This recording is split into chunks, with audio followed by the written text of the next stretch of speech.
Hi guys, welcome back my channel. நம்ம சேனலில் இன்றைக்கி என்ன பார்க்க போகிறோம்னா, மாதம்பட்டி ரங்கராஜ் அவர்கள் செய்த கொய்யா சட்னி தான் நம்ம பார்க்க போகிறோம்.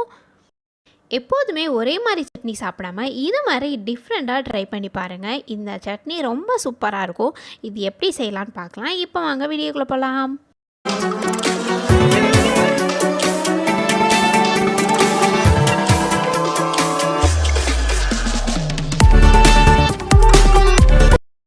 இப்போ நம்ம சட்னி வதக்கிறதுக்கு நம்ம அடுப்பில் வந்து கடாய் வச்சாச்சு. நம்ம தேவையான அளவுக்கு எண்ணெய் ஊற்றிக்கலாம். அடுத்து நம்ம கொஞ்சோண்டு உளுந்து, கடலைப்பருப்பு இது ரெண்டையும் நம்ம சேர்த்துக்குவோம். அடுப்பை வந்து சிம்லே வச்சு செய்யுங்க. நம்ம ஏன்னா கருகுனுச்சுன்னா நம்ம டேஸ்ட் வந்து மாறிடும். அதனால் அடுப்பு வந்து சிம்லே வச்சு நம்ம எல்லாத்தையும் போடுங்க. அடுத்து நம்ம வந்து இது கூட சின்ன வெங்காயம் ஒரு 7-8 பல் பூண்டும் இது கூட நான் சேர்த்துருக்கேன். 3 நான் வரமிளகா சேர்த்துருக்கேன். இதுக்கு ரொம்ப வதங்கணும்னு கிடையாது, எல்லாமே லைட்டாக வதக்குனா போதும். நம்ம சின்ன வெங்காயம் இல்லைன்னா பெரிய வெங்காயம் சேர்த்துக்கலாம். சின்ன வெங்காயம் சேர்த்தா இந்த சட்னிக்கு வந்து நல்லாயிருக்கும். அடுத்து நம்ம கொஞ்சோண்டு கருவேப்பிலை சேர்த்துக்குவோம்.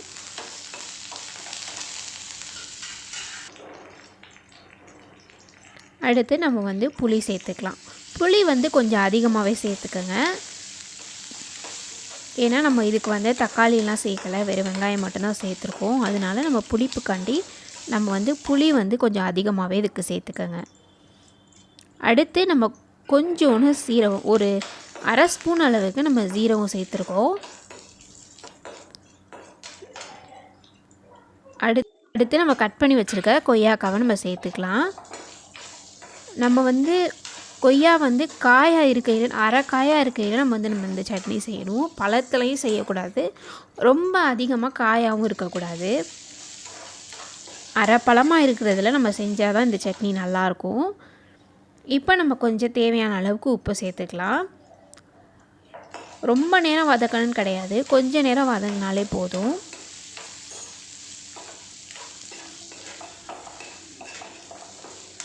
கொய்யாக்காய் இனிக்கிற கொய்யாக்காவாக சேர்த்துக்கோங்க. ரொம்ப துவக்கிற மாதிரி இருந்துச்சுன்னா சட்னி வந்து ரொம்ப துவக்கும்.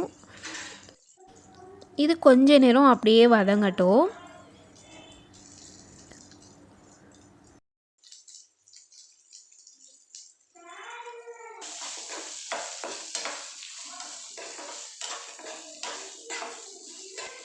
இப்போ இந்த அளவுக்கு வதங்கி வந்துருச்சு. நம்ம வந்து அடுப்பு ஆஃப் பண்ணிக்கலாம்.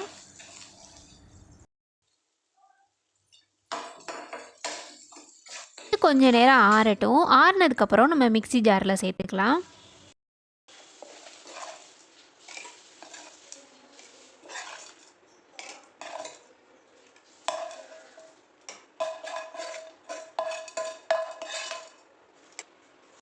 அடுத்து நம்ம வந்து மல்லித்தழை இது கூட சேர்த்துக்குவோம்.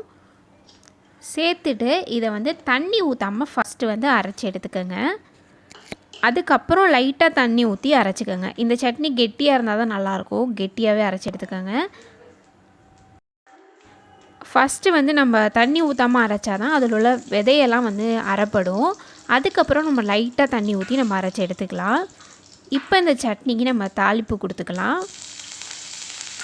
இப்போ அதே பாத்திரத்தை வச்சு நான் லைட்டாக எண்ணெய் ஊற்றிருக்கேன். அது கூட கடுகு உளுந்து பருப்பு சேர்த்துருக்கேன். கொஞ்சோண்டு கருவேப்பிலை, கொஞ்சோண்டு மல்லித்தழை இதை போட்டுட்டு நம்ம வந்து அதோட சேர்த்துக்கலாம்.